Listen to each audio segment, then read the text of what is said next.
All right, Shalom. First and foremost, I'd like to give all glory, honor, and praises to Yahweh, Bahashem, Yahweh Shai. Double honors to the apostle elders, a great millstone who rule well.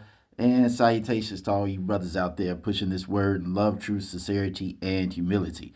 Once again, it's the brother Shati from the Chicago camp, coming back to you with what I hope is another quick and edifying sit down. And this sit down was inspired by quite a few videos that have been popping up on my TikTok feed about Edomite women leaving their husbands. All right. And supposedly this mass exodus away from the Edomite man has been due to the recent untimely death of that woman who was popped 3 times in the face by the ICE agent. You know, these women, for whatever reason, whether it was cognitive dissonance, where they thought that could never be their man, that they just ignored the signs or just gave him a clean slate or was just flat out stupid about it, whatever the reason may be, okay, this situation with the ICE agent and the woman that got popped, it has caused great concern within them because the response of their husbands is not what they expected it to be. You also have a situation where now they see themselves in that woman. They now know that at any given time, when they leave that house, it's a possibility that they will not come back home. And as I mentioned, their husbands have a response that they don't feel is right. It lacks all type of moral uprightness or sensitivity, or maybe the better word to use is compassion. And so this revelation has now caused many of these Edomite women to say, you know what? I can't deal with you anymore. We're good. And I've read many of the comments under these videos, and a lot of these chicks are talking about, yeah, I just divorced mine, or yeah, I'm getting my paperwork done, or yeah, I got my attorney on speed. I mean, there are so many comments, and they aren't AI comments. There aren't these chat bots. These are actually real live Edomite women who are talking about they are about to leave their husbands. And see, this is what we're talking about when we say these curses are now on bad Uncle Esau, so-called white man, the wild man. Not in its fullest, because that'll be in the kingdom. However, the ones that can get him right now, pre-kingdom, are definitely on his ass. All right, Deuteronomy 30:7. And it says, and Yahweh thy power will put all these curses upon thy enemies, on them that hate thee, which persecuted thee. And one of those curses is that when it talks about how you have the wife or the woman, so we shall say, it says, the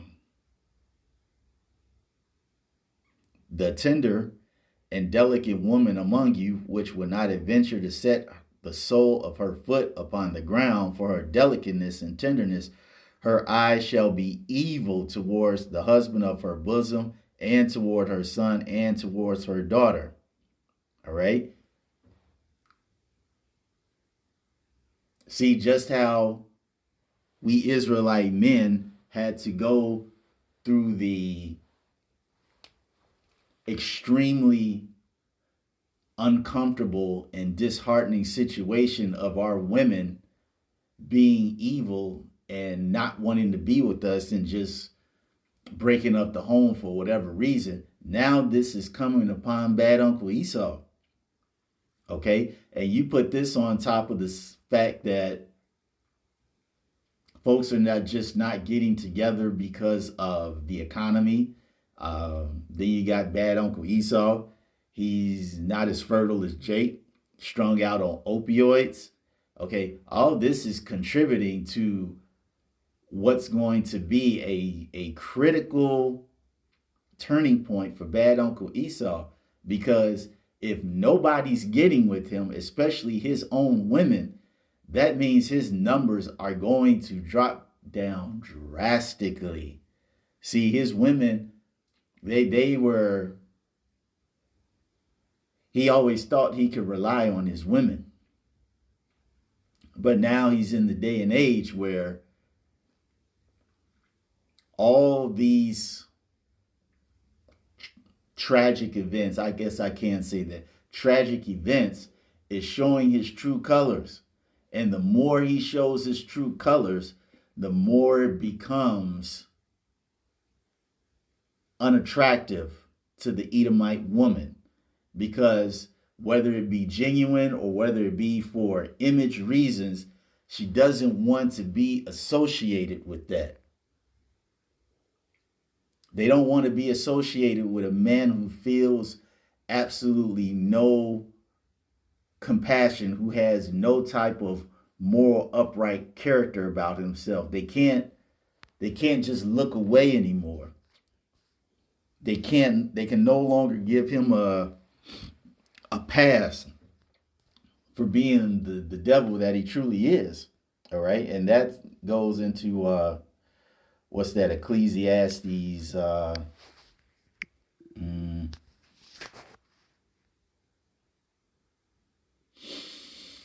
oh my goodness, what is that? 16.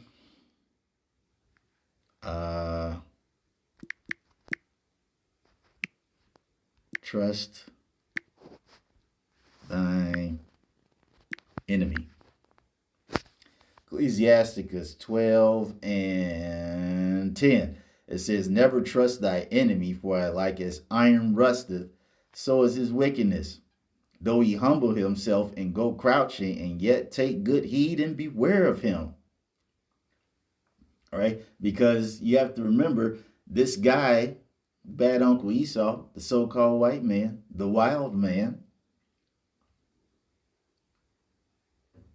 he was able to uplift himself in a way that made him the moral beacon of society.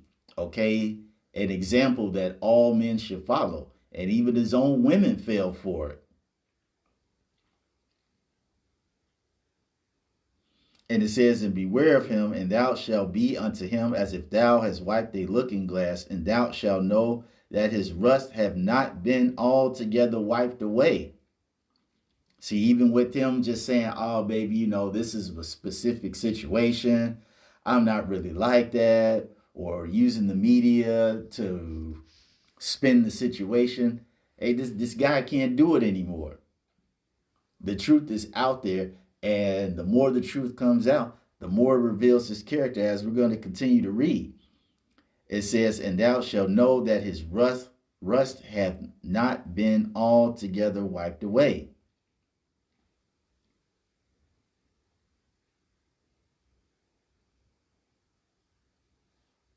So it does. His character is always going to be what it is. It always has been. It's as I just mentioned earlier, this woman and her untimely demise by the frozen water gang, these women now see themselves as a possible target for danger. You have to remember that Edomite supremacy,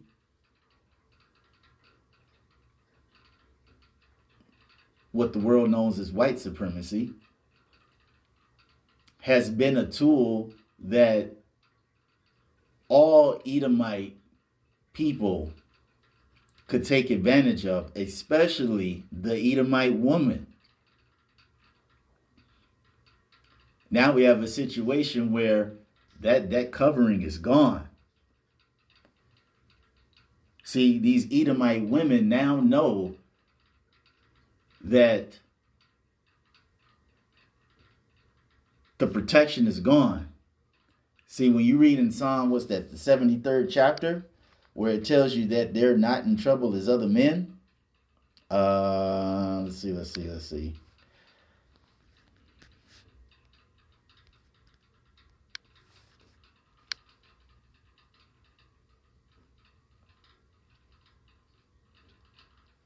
Yeah, Psalm 73 and 5, it tells you that they are not in trouble as other men, neither are they plagued like other men. Why? Because they had Edomite supremacy to back them up.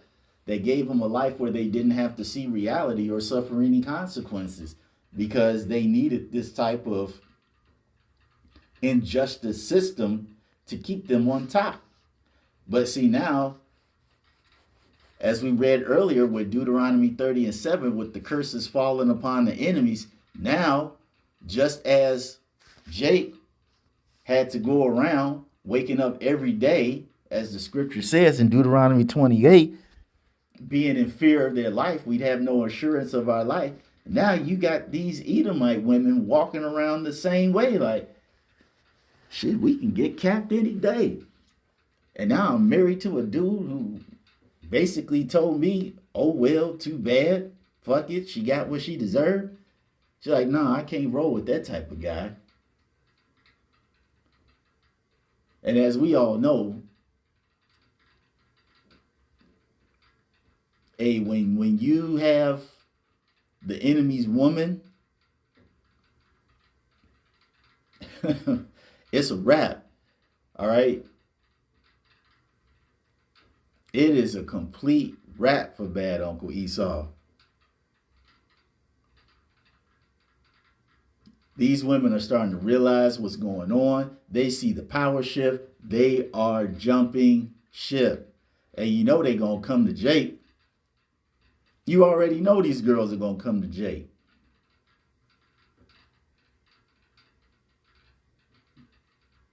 And it's a beautiful thing to see, as the scripture says.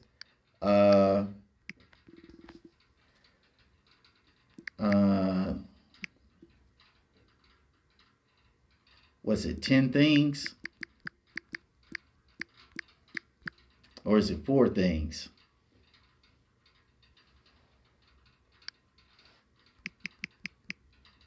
Or is it 3 things? Man, it's worded differently in so many ways. I think it's in Ecclesiastes.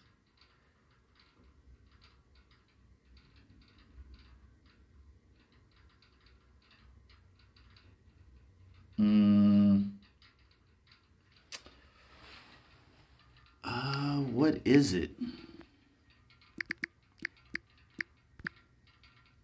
It's in the Apocrypha, but it's in Ecclesiasticus.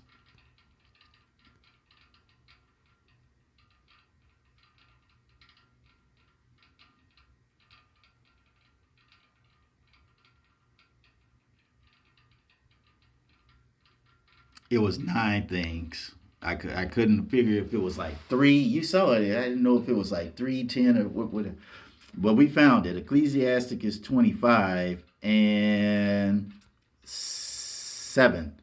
It says, there be 9 things which I have judged in my heart to be happy, and the 10th I will utter with my tongue. A man that have joy of his children, and he that liveth to see the fall of his enemies. And that's what we are seeing right now with bad Uncle Esau. Okay, he's lost his job. He lost his money. He's lost his health. All right, he's strung out on these opioids. And now his family is breaking up, and the icing on the cake is his women are leaving him. This man is super through. So that's all I wanted to say on this. Hope you all were edified. So the next time we're going to say Shalom.